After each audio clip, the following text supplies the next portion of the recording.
Hello, I'm Peter Mitchell, and you've just witnessed a montage of fleeting images from the 150-year history of a great city, the city of Melbourne. We haven't always been fascinated by the past, but in recent years our history has started to come out of the textbooks and onto the streets. Historical drives, precincts and districts are common sights, and even whole towns like Ballarat's famous Sovereign Hill have been created to satisfy our newfound enthusiasm for reliving the past.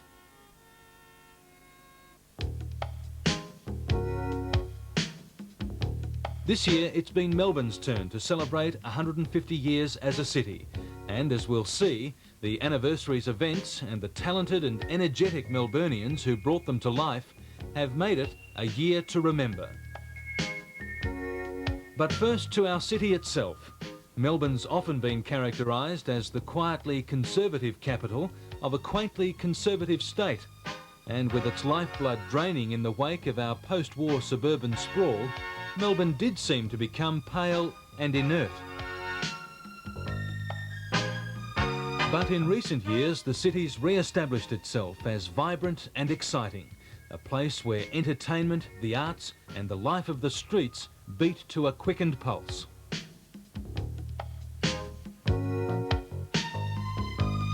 The revived, reinvigorated Melbourne of 1992 is a fitting tribute to the city that embarked on its extraordinarily colourful and turbulent development from the shores of Port Phillip in 1842.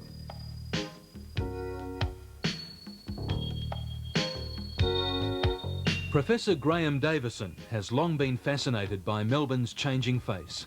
It's the face of a tiny settlement that in less than a lifetime grew to a metropolis from virgin bush wrested from local Aboriginal tribes for blankets, flour and trinkets. Right from the beginning, Melbourne's was a story of free enterprise. It was the only Australian capital city to be founded without the intervention of government. And when Batman and Faulkner and their rival syndicates came to Melbourne in the 1830s, they came essentially as businessmen to buy a bit of land. Batman made his famous treaty with the Aborigines, that really fairly worthless piece of paper by which he exchanged a few trinkets in exchange for the whole of the site of Melbourne. And from that point on, really business was really at the heart of the story of Melbourne. It was a story of ups and downs, of meteoric rises and booms and equally calamitous depressions. In the 1840s already, when Melbourne was founded, it was recovering from its first boom and depression.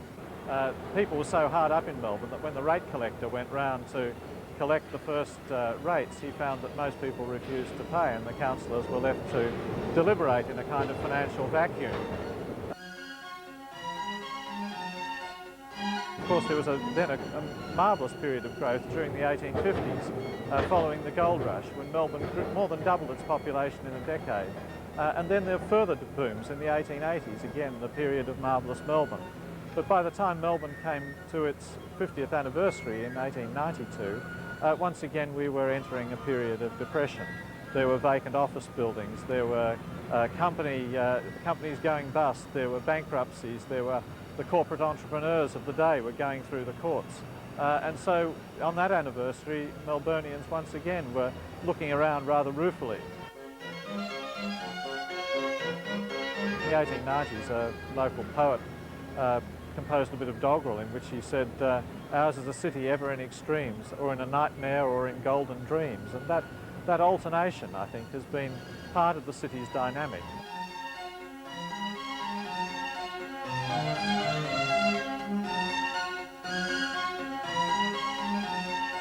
And so it really continued in 1942, when we had our 100th anniversary of the founding of the corporation.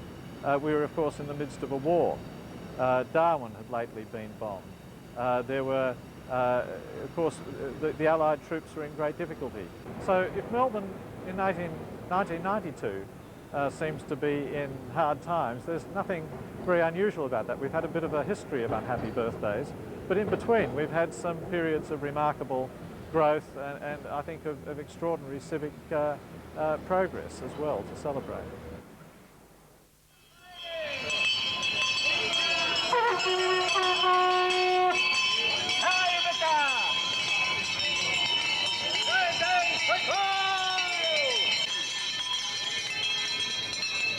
To many of us, Neville Stonehouse may seem an incongruous relic of the distant past.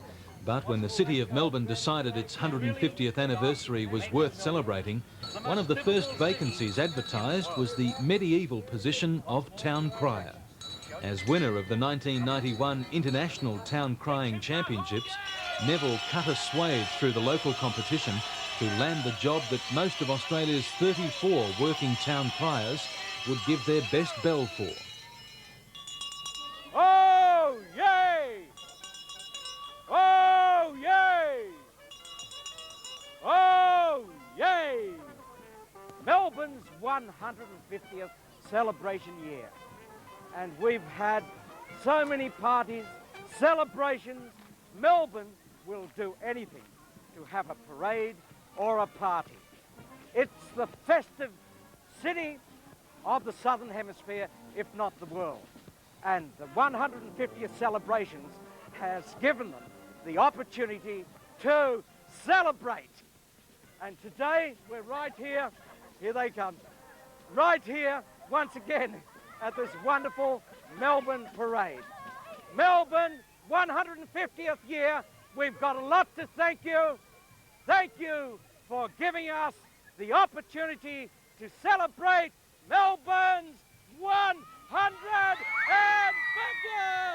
Oh, yay!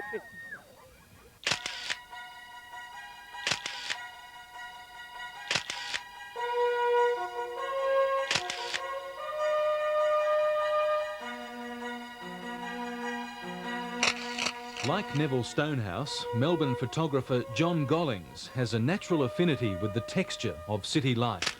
But while he's internationally acclaimed for the sweeping scale of his city imaging, it's the interplay of life on the ground that gives him his feel for the real character of a city. So when it came to producing the images of Melbourne that the official 150th anniversary book, Melbourne, Australia, would convey to an international audience, John Gollings contrasted his city vistas with more revealing glimpses of life in our streets. What I was trying to do with the way people actually are perceived in Melbourne is again to play a duality. There's a contradiction. There are nighttime people and daytime people, and the city changes dramatically. And I think in fact there is an underground subculture based on arts and leisure and the theatre, which in fact slowly permeates up through the rest of the population and gives Melbourne its reputation as the style leader in Australia. So it's not so relaxed underneath, and I was trying to allude to bits of that in some of the shots, especially in art galleries and nightclubs and discotheques. You'll see that subculture poking its way through. Melbourne is different to other cities in the world, and I think it comes down to one particular quality, and that's some of the people that are there are really the very best people in the world in their field. And I keep coming back to Melbourne because if I need to be inspired, the best painters, graphic designers, writers and architects are all in fact based in Melbourne. And it's really the sole reason for it. It's to do with the mind. This is Melbourne's moment of glory. Let joy and laughter bubble out. This is our If own Melbourne's well success endowed with excellence in the visual arts, it's positively awash with talented performers. They've provided their city with vibrant and innovative theatre, an extraordinary diversity of music, and every unimaginable variety of comedy.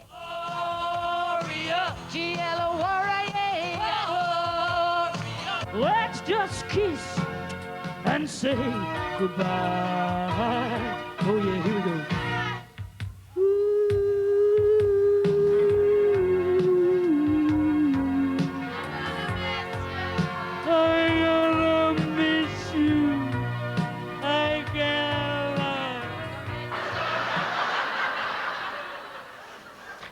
If recent years have seen a revitalisation of stand-up comedy in Melbourne, then women's stand-up comedy has undergone a revolution.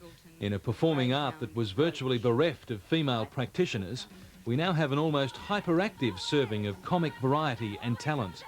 And after 4 years in the most punishing and rewarding branch of the funny business, Rachel Berger has risen to the top. Stand-up comedy is one of those things that you can't practice at home. You just have to keep working live and gather what they call flying time, which is exactly the same as what they say to pilots. You know, you need to build up the hours. So I did a lot of that. And I mean, I have a vision of what I want to be doing, and I'm nowhere near the quality of work that I want to be doing. So it sort of, you know, keeps me going all the time. The thing about Melbourne audiences is they're very discerning because they've had a lot of comedy. So they know if something, for example, is racist, homophobic or sexist, there's a big chance you'll get booed off stage in Melbourne. They're more comedy literate, I guess, because they've had a lot of it, and with the Melbourne Comedy Festival, it means they've got international artists coming in, so their palette is kind of developing all the time. Because I like to use food adjectives, you know, they get prop comics, they get mimes, they get all sorts of people coming for the Melbourne Comedy Festival, and now the Melbourne Comedy Festival is becoming, it has an international sort of acclaim where people all over the world now want to come and do work at the Melbourne Comedy Festival. So the audiences are getting like the best in the world as far as comedy. I find Melbourne, the people in Melbourne, very hospitable. I find them friendly. I find them warm. I find them much more keen to interact on a one-to-one level. I think Melbourne's a very warm city and clean. You know lambada, Spanish for rubbing uglies. Some guy will come up to you and say, "Lambada?" question mark, and I say, "Not tonight, Julio. I've got a headache. Sorry." Whether it's throwing himself into the Moomba Grand Parade or even ensconcing himself as Captain Snoozer's perennial television trademark, Rod Quantix's always been a highly visible, populist comedian, and so a natural choice to host Proclamation Day, the 150th anniversary of the day Melburnians poured out of their pubs to elect their first city government. I was fortunate enough to be asked to host or compare Melbourne's 150th celebrations in the city square one morning last August. It turned out that as the Lord Mayor of the time, Councillor Meldrum, got up to speak with the official party, it started raining. And it rained and rained and rained, and it was a very good thing to happen at a Melbourne 150th, I thought. The celebrations in the city square were really put together, I think, with budget very much in mind, but also Melbourne, unlike Sydney, had some sense of its history. Sydney spent a lot of money on its 150th. There was fireworks over their harbour and so on, and I'm sure everybody in Sydney got a free glass of champagne and a deposit on a Porsche or something as their celebration. So while Sydney's went up in a puff of smoke, so to speak, I think Melbourne's 150th will probably bear fruit for future generations in terms of what was done. Yeah, Melbourne's just much more sincere, really. And I think our celebrations, while they weren't as spectacular, were much, much better. Melbourne began a little over 150 years ago now with a meeting in a pub, I think, to begin the Melbourne City Council and to read the proclamation that was sent down from Sydney. And Melbourne's beginnings were celebrated with a procession through the city led by the Lord Mayor and the town clerks and councillors. Very splendid procession through the muddy, dirty, grubby dirt streets of Melbourne. And somewhere along the way, a bull who shouldn't have been in the procession managed to find his way into the procession and found somebody in a red cloak or red robe. The bullock took one look at the red calico square and decided it was worth chasing. Hewson took off with the bullock in hot pursuit. To escape it, he dived headfirst into a pit of sludge on the roadside. When he stood up, with only his head and neck above the stuff, the bullock had a good look at him, snorted, and went about its business. Thankfully, it didn't look back at the procession, where Alderman Condor was present and an even more resplendent target in his crimson robe. Like any incumbent of the top job, Melbourne's most recent Lord Mayor is keen to preside in shaping the future of his home city. But for art teacher, Councillor Des Clark, simply the prospect of involvement with a city was enough to set him on course for the Lord Mayor's office. I have a great passion for cities. I love cities and have experience of many cities around the world, and I think that Melbourne has those very special qualities that make it one of the foremost cities in the world. It has elegance, it has subtlety, it has all the qualities that I like in a good city. Melbourne is taking off at the moment. And if you look at the physical form, I think something which is very interesting is South Bank, Swanston Street Walk, Melbourne Central, and in between that, the shopping heart of our city. It's looking elegant, it's looking beautiful, it's equipping the city for the future as a place where people want to come and want to be. I think the slogan from Melbourne City Marketing is that Melbourne has more.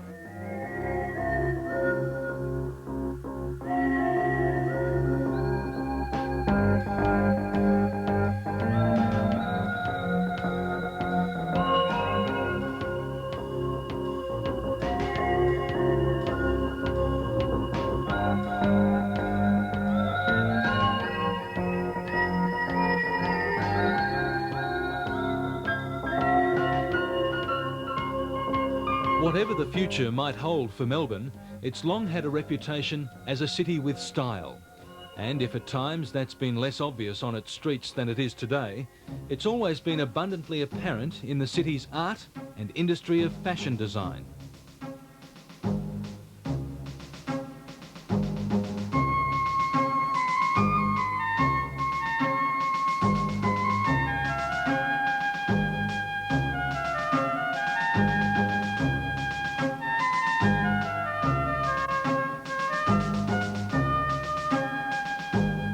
Marvellous Melbourne's rag traders paid tribute to the city's lane of fashion, and with a parade of sumptuous gowns dating from the 19th century, generations of designers, cutters and finishers working from cramped quarters in the lane could have taken comfort in the lasting quality of their efforts. Satirist, solo performer and dulcet-toned songstress Evelyn Crepe heralded the parade with a heartwarming rendition of Marvellous Melbourne, a tongue-in-cheek salute to a pocket of Melbourne for which she has a particular affinity.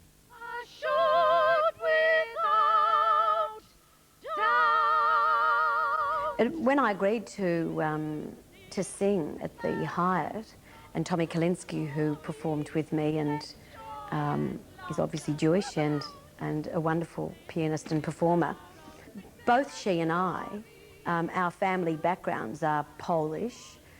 Parents came here. Hers came after the war, my father came after the war, my mother came before. And both our parents became involved in the schmutter trade, in the rag trade. In fact, my grandfather had a factory in Flinders Lane. And my father, who was a geography and history teacher in Poland, came out here and when he met Mum, then went to work with my grandfather, and so had to take on the rag trade. And I mean, that in fact is quite true of most Jewish people, you know, that wasn't necessarily their trade in Europe. Yeah, I mean, what was interesting for me was that my whole childhood, Dad used to drag me down Flinders Lane. I'd go shopping with him, and or buying, when he'd go buying, and he'd take me, and we'd go up and down Flinders Lane, and I never knew the people's names. He never introduced me to, you know, Mr. Rothstein or Mr. Goldberg, never, ever. I was always introduced to the label. So I'd be introduced to, hello, this is my daughter Evelyn, this is Surf and Son. I'd say, hello, Mr. Surf and Son. And even, and you know, and so it would go on, Reenie Rose, hello, Reenie Rose. And it was always the kids' names that they'd put together, like Reenie was probably the daughter's name and Rose was their last name, and they bunged them together, and the label was Reenie Rose. While the flight of fashion from Flinders Lane has certainly removed a precious remnant of the city's working past, inner suburban fashion empires like the Adele Palmer Corporation have gone from strength to strength, and Adele Palmer herself sees no reason to doubt Melbourne's fashion future. Well, most definitely we are the capital of fashion. Whether Sydney says so or not, Melbourne has much larger fashion companies right here. Melbourne is a very strong influence in the way I design, because we have 4 seasons in one day, and I'm a great believer in layering of clothing. You start off in the morning and you might have 5 layers on, and you finish up, you know, the sun is shining, it's absolutely beautiful, and you've got a shirt and a pair of jeans on. But you started out almost with a coat in the morning. As a driving force in an industry where the few shape the tastes of the many, Adele Palmer may seem an odd selection as patron of a community photography exhibition. But moving beyond the rarefied isolation of high fashion, she draws vitality and inspiration from staying in touch with the public of a city she'll always consider home. I think it was very good to do that for Melbourne, because I think a lot of people got exposed to the photography and started to see things from other people's point of view. You know, we all get a bit of tunnel vision occasionally, and there's been gloom and doom lately, but just to see that people saw something happy and bright, or maybe sad, but a different expression. The total variety of the photography in that competition was amazing. From people taking great shots of tin sheds, to gardens, to people's expressions on their faces. It was wonderful.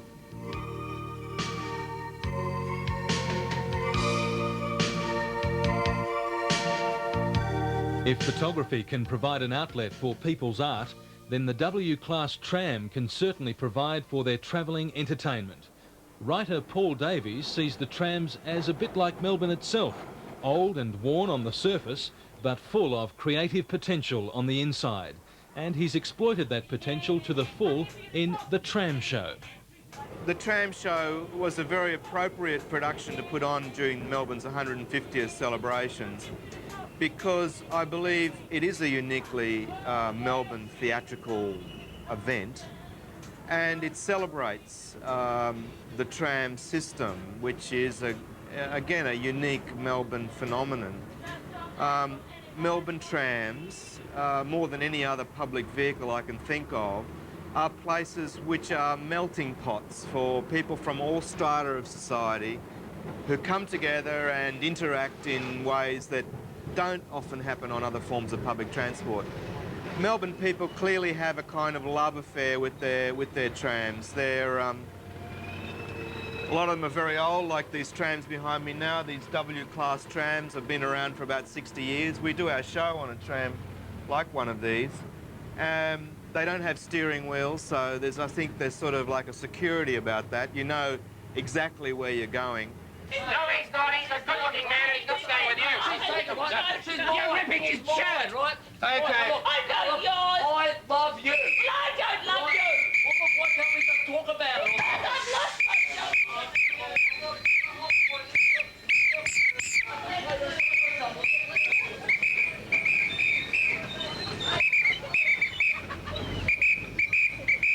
Now, ladies and gentlemen, just gather round here if you wouldn't mind. We are, of course, in what I consider to be the heartland of Melbourne.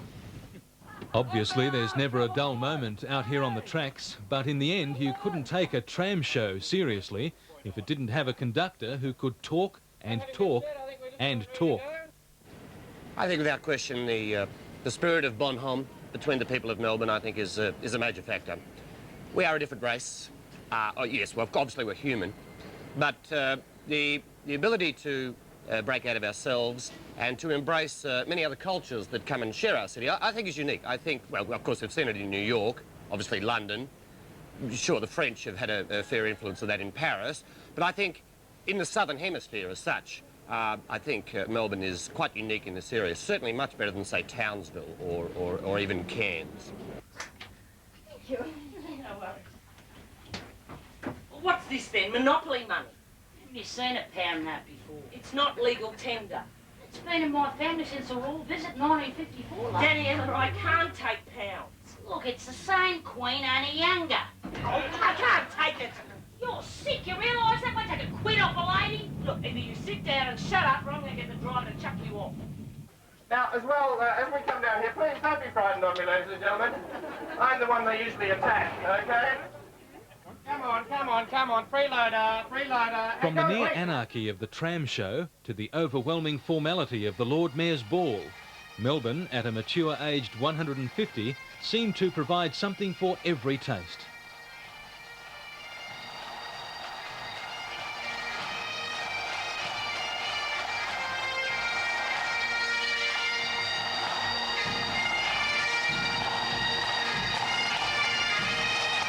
But in a vocal vigil on the steps of the town hall, there were those who thought that reviving the social highlight of the Lord Mayor's ball in the middle of our worst recession in 60 years was bordering on the obscene.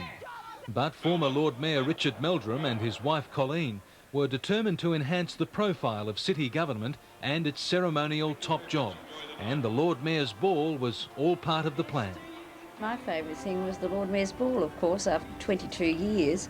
And there was a bit of knocking in the community that we shouldn't have been having a Lord Mayor's Ball, but we had everything sponsored for that, and we raised about $55,000 for the Lord Mayor's Fund, which I think was a fantastic effort, and everyone had a wonderful time.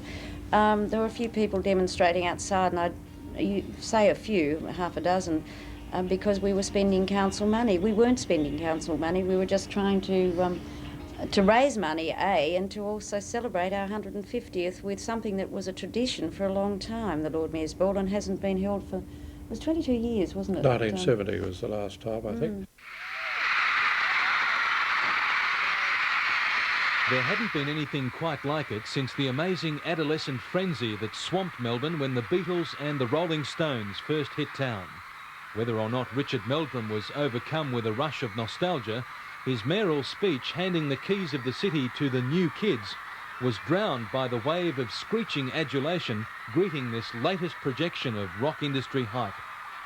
I think when the New Kids on the Block came to Melbourne, I actually thought New Kids on the Block was a charity group. I didn't realise it was a pop group. I'm ashamed to say. That shows my age, doesn't it? But I wonder, I don't know how you felt, because it was the most extraordinary thing. There were so many screaming children. But you were up front more than I was. Well, yeah, but I actually can remember taking my kids to see the Beatles when they came out here, and I stood in Exhibition Street. And of course, I lost my 3 children, or my 4 children, and I couldn't find them until about 6 or 7 hours afterwards. So they were a better controlled crowd as far as I was concerned. But New Kids on the Block, they're a nice bunch. Yeah. They're a nice bunch of kids.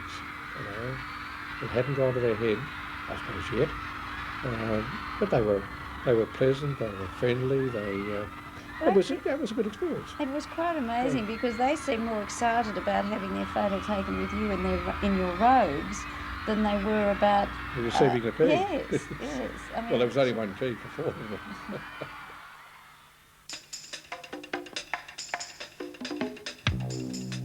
No screams, no sobbing, no stone-faced security to protect them from a seething mass of teeny boppers. But the police bands certainly have their devoted fans, and you've only got to look and listen a while to understand why.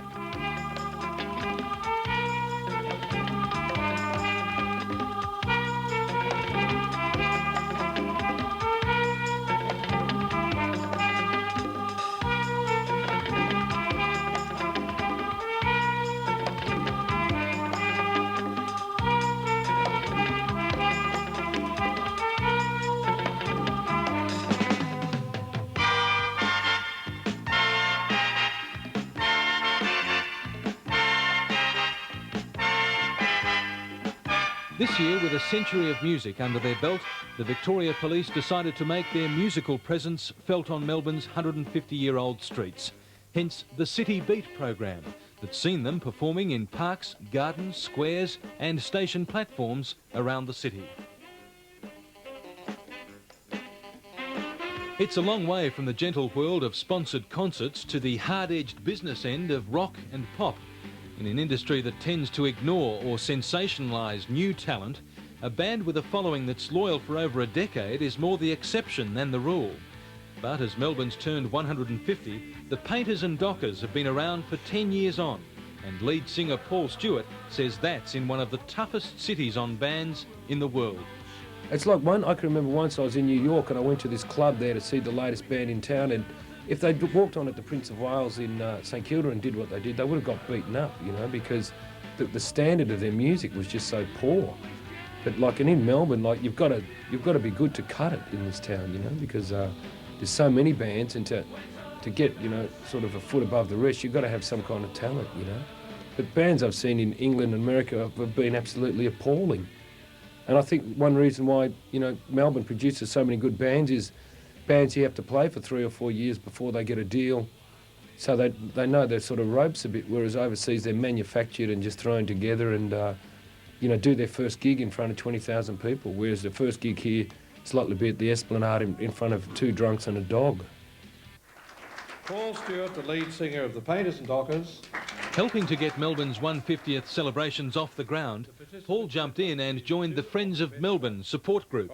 And although he had reservations about the anniversary appearing to bypass millennia of black history, he still sees Melbourne as a very special city. Everyone seems to get on well here. There's never any sort of, major sort of, race riding or anything like that. So that's got to be a head start, Plus, I love the way people here get involved in things. Real community spirit, Australia's World Series squad has had Africans much of this brings men wondering how they failed to secure victory at Melbourne. If harnessing community spirit can make almost anything possible, then ignoring it can be a recipe for disaster. And during the 1980s, that was a painfully learned lesson for the city's television stations. With the cost-effectiveness of syndication all the rage in TV boardrooms, Melbourne audiences responded to homogenised national programming by switching off in droves. In the ensuing scramble for local profile to woo back local audiences, Melbourne content came to the fore, and time and money was invested in developing and promoting local personalities.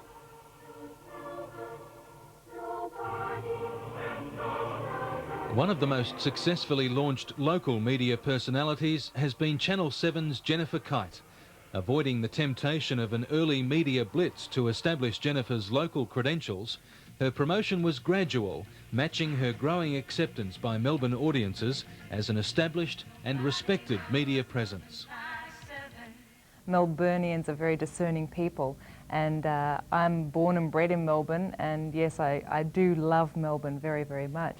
And I think that what you see on air is the person that I am, because I don't believe you can pretend to be something else either. But yes, I'm very committed to Melbourne. I see Melbourne really as a grand old lady with lots of style, and really at the end of the day, when you get to know Melbourne people, I think they're friendships that can last a lifetime. And as I said before, the variety as far as restaurants and sporting activities, the arts, just across the board, I think Melbourne really does offer everything you could ever want. And yes, we do have a different style to Sydney. I'd agree with that.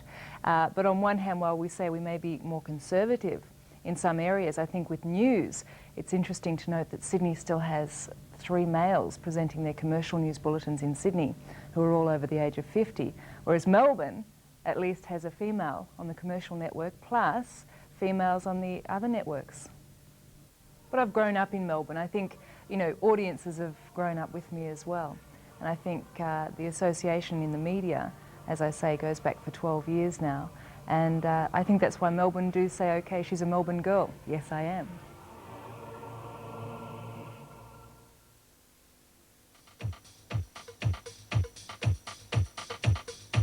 When it comes to community spirit, Georgia Harper and Torna Waldy seem to have an endless supply. When they met, it was a marriage of minds. They were both sick of aggressive drunks and were both appalled by the lack of quality nightlife for teenage kids who couldn't go pubbing or clubbing. That's when they decided it was time to run a sophisticated quality dance for teenagers, and they called it Meltdown.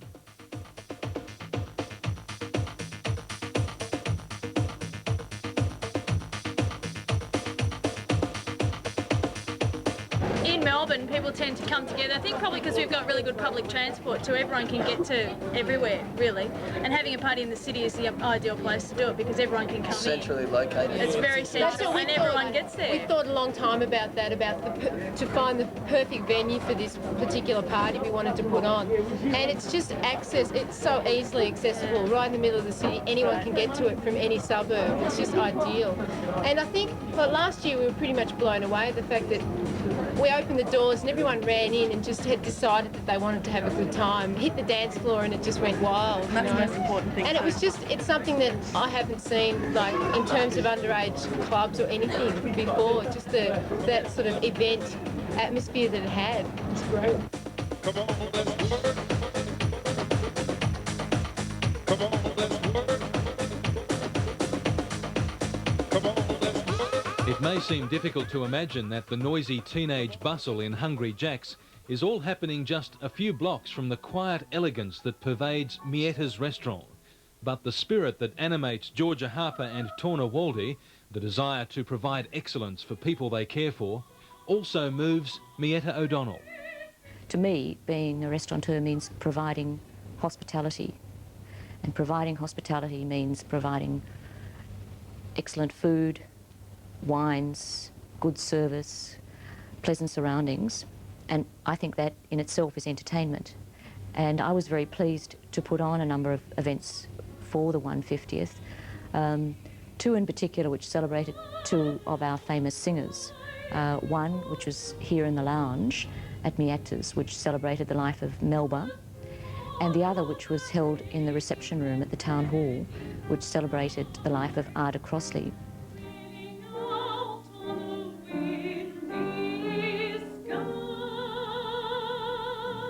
Like most first-rate restaurateurs, Etta is obsessive when it comes to top-quality fresh produce, and she sees its long-standing availability in Melbourne as one of the major reasons for the preeminence of the city's restaurants. The two very strong migrant influences in post-Second World War, the Italians, of which my family come from, and prior to that, but following on, was the influx of Chinese, and those two created a very strong market system with the market gardens around Melbourne. I think that the Victoria market here in Melbourne is world class. I think we can get a fantastic range of fresh produce. We also have some very good importers of dried and tinned goods too, for more exotic things, but that's very, very important as a restaurateur.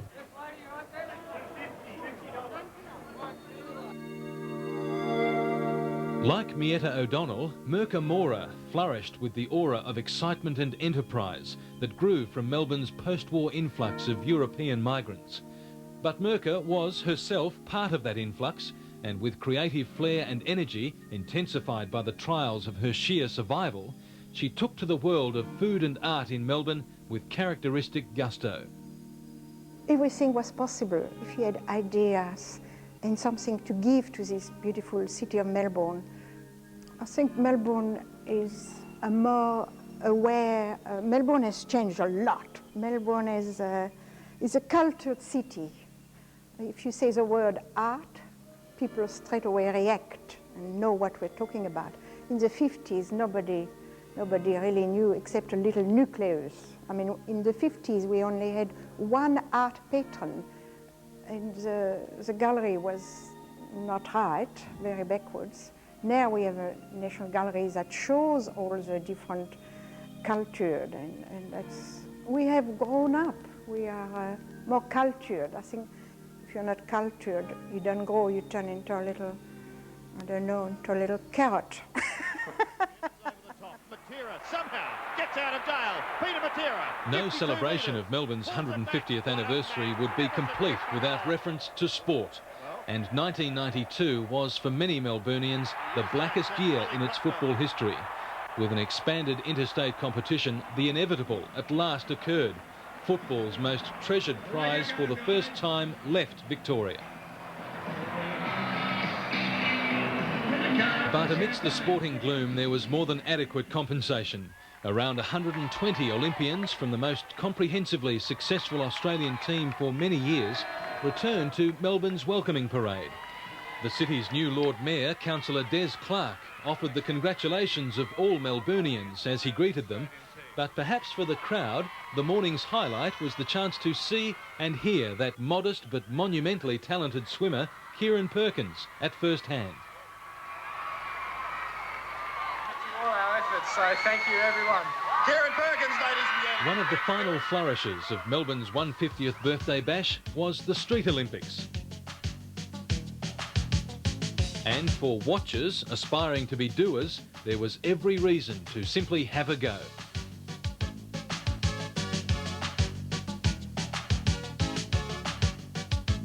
All the community participation was loads of fun.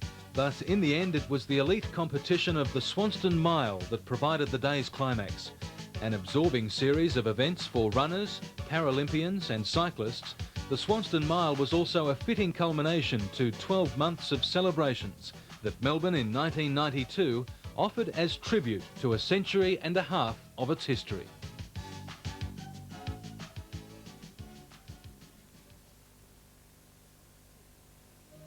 "50 years from now, in 2042, Melbourne will reach its bicentennial. By then, many of today's soaring glass and steel landmarks will have disappeared, pushed aside to accommodate a new and unrecognisable skyline. But down on the ground, where life establishes its human scale, much of what we know and love about our city will still be there, to be celebrated by a generation as yet unborn." Donnie Robert from Lucas on the Block, wishing Melbourne a very happy 150th anniversary. Happy birthday, Melbourne. Happy birthday, dear Melbourne. Happy birthday to you. Happy 150th birthday, Melbourne.